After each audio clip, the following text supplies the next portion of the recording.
My family's Canadian. Pretty much all of my family lives in Canada except for my parents and like my brother. Basically. Okay. I decided to like call a few people. Okay, that's what I was hoping. Yeah, I wanted to. So, because I think you've talked about this quite a bit, and this is like, I think a somewhat well understood topic is like Canada's kind of also in a bit of an economic crisis in general right now. Yeah, it's not, I remember growing up, there was a period of time, my dad got paid in Canadian dollars because he worked out of Canada, even though we lived in the US. So there was a time when the Canadian dollar was like worth more than the US dollar growing up. That's like crazy. for like a year, and then basically on par for a long time. But now it's like, I think Way it's like less. 70 cents to the dollar. Dude, I made a video game with a Canadian developer, and so we got paid. We got our pay on Steam, and he's like, "I need to pay you now because every day it sits here, you're losing money as the Canadian dollar devalues." It is so bad. It was like losing big percentages of what we got paid. And I think the real estate crisis there is pretty out of control. Like housing is in the biggest cities in Canada is even more relatively unaffordable than it is in like the biggest US cities. There's all these like economic issues in Canada that, from loosely talking to my friends prior to this, that they're grappling with. And especially if they like went to college and like have a specialized profession they're supposed to go into, working in Canada kind of sucks because if you could get a job in the US, you could get paid way more. Yeah. One of the things I didn't know about until recently is the fact that there's the trade agreement where basically if you're a professional in certain categories, but in most like good categories, and then you get a job offer from the US, you just get to come here. Like you don't have to like get a visa. If you get a US job offer, this is part of what was previously NAFTA. And so if you're a Canadian professional and you're like an accountant or a software engineer and you get a job from an American company, you just go to the border. You don't even have to pre-plan this. And you're like, I'm here. Here's the job offer. Here's all the stuff. You just get let in. I didn't know this until really recently. So it's a huge brain drain, like because it's that easy. And it's just like, oh, if Google in the US is going to pay you 3 times as much relative, you can just go, which is wild. Canada, so like 10,000 people do that Canada is trying a year. to deal with this too, apparently, because so I read this article that I pulled up, and this was focusing on Canadian to U.S. immigration in 2022, and from the previous year, it had more than doubled the amount of Canadians leaving Canada to go to the U.S. in that year.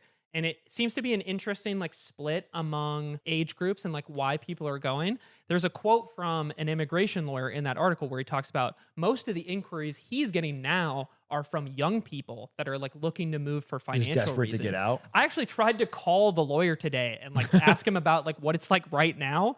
And they didn't get back to me, but I called my one other relative that lives in the US is my cousin. And she works in biotech, and she moved to San Diego with her also Canadian boyfriend a few years ago. And I was letting her kind of break it down for me. And she's like, at the end of the day, like it just came to like money and like my profession. And she says like all the people in her field and like who studied with her in Canada also want to move to the US because she gets 3x her pay down here. Yeah. And she pays like a comparable amount in taxes. So like financially, it makes sense.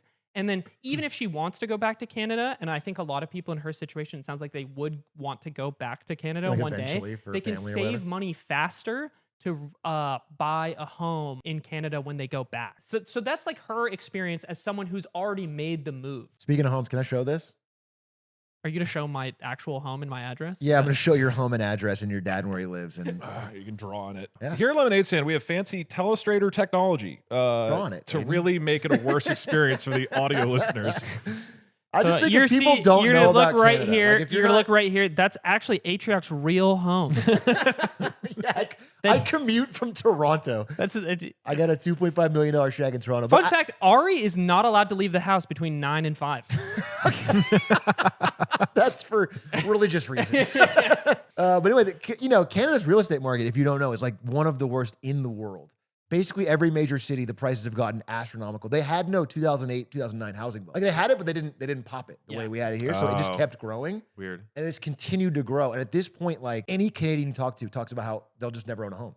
Like essentially, at their wages, they've like given up. They've given up completely. Yeah. So this is the interesting thing to me is like I was reading this article and I was like, this makes sense. Like the thing that my parents tell me all the time is like, the reason we moved to the US or the reason we wanted to be in the US was it afforded me like job and like economic opportunity that we wouldn't have had in Canada. She knew you'd make dick jokes on a podcast one exactly. day. And I said, Mom, you're right. I never could have made it doing this work in Vancouver. But I think that shared story is very similar between all the people I talked to. It's like it basically like they had some sort of specialized job, like especially like software engineers, for as an example that I can think of. In the tech industry, when I was still in the tech industry, so many Canadian software engineers, like so many companies in Silicon Valley have a Canadian branch, like really smart people. And then again, now with these new rules, well, they've been here for a while, but like those people can just come to the US now and just make way more. Right. Yeah. And it seems like the financial aspect of it is the key mover over kind of everything else. Because I ended up talking to another close friend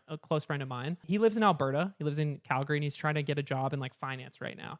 And I was like, what is like for you who's in Canada trying to find a job in Canada? How do things feel to you right now? And he's like, well, things are pretty like doomer here in terms of like owning a home. Like the job market's really bad. It's tough to find work if you're a young person, even like if you're a new college grad. Right. The question that I wanted to answer was, you can see this trend in immigration happening, but is it still happening in 2024 and now in 2025, which was not in this census data? Like it doesn't go up to that point yet. I was really curious because like politically things are changing so significantly right now. And then on top of that, it's like not just the general politics of someone like Trump being elected in the first place, but the follow-up of the tariffs and the 51st state rhetoric. It's even more of a squeeze. Yeah. And my friend was talking about how even in Alberta, which is a place that's in Canada pretty conservative, and has more people than like BC would that are like Trump sympathetic or maybe fans of Trump from like the Canadian side. Yeah. He's never seen this level of anger among like all people. People there, my relatives, my friend is saying all of his relatives and his friends, everybody I talk to that lives in Canada is angry. They are like, this is fucked up that this is happening. Like, fuck the US. This is kind of what brings us together right now. And the idea of like, he said it's like the highest sense of like national pride he's seen in a long time, where it's like, you know, fuck the States. It's like, we're Canadians. And that plays into people's idea or the appeal of moving into the US too. He was like, compared to like a year ago, I think a lot poison of us from the inside. They used to want to poison us from the inside, but now they don't even want to get in. So maybe it's working. Maybe it's working in that regard. We're keeping the Canadians out. The Albertans are like, how are we going to get over that ditch? It's just insurmountable. Big ditch. I thought it was really interesting to hear him say, like, if you asked me or my friends a year ago, offered me a similar salary in the US for some type of job, I might have said yes, but now I would definitely say no. But then the overarching like economic theme here is like, but I would still say yes if the pay was like double way, or way triple, higher. right? People are still gonna. And that was like what my cousin was wrestling with too, is that she's like, I don't like the political direction of the country. I don't know how long I want to stay here, but my career and my pay is so high here that I can't leave money yet. Talks, right? Yeah. So that's kind of what's going on is like, I think my parents are different. They're very proud to be American, and they feel like more obligated to defend to the rest of my family, like why they live in the States and like why they like chose to live here basically. But the rest of my family is like dogging them for it. For just being in America? They're very angry about the 51st state rhetoric, all of the tariffs and like how they're going to suffer economically.